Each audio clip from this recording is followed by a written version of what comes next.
We're continuing to monitor breaking news across the Twin Cities tonight. Curfew went into effect about 2 hours ago, and WCCO's Reg Chapman joins us again with details. Reg?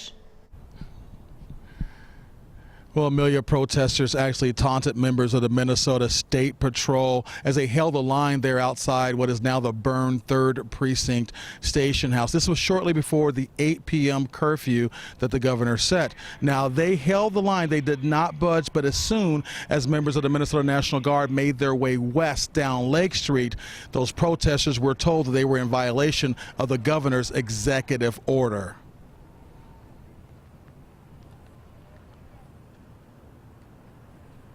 Now, we saw the crowd follow the members of the National Guard as they went down Lake Street.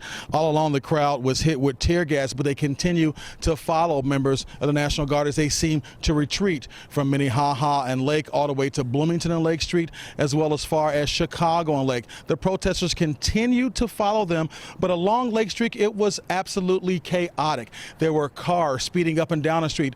It didn't matter on what side of the street they were on.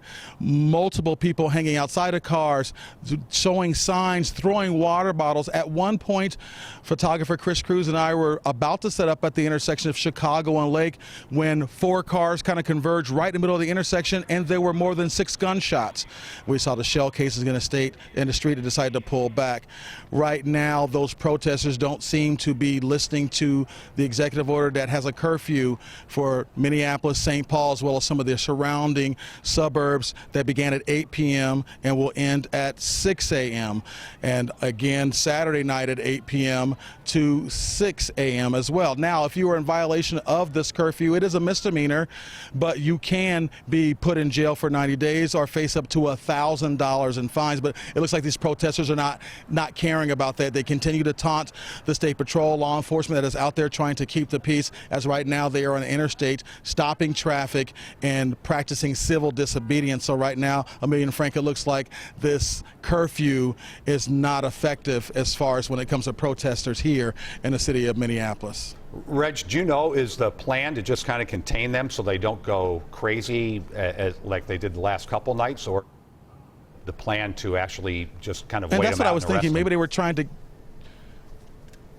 get them to a certain area, trying to corral them so that they would cause the least damage. But right now, there's more protesters than there are law enforcement right now, so no telling what the plan is. Right now, they're on the interstate practicing civil disobedience, and it looks like it's going to be a long night, Frank. Okay, Reg, thank you.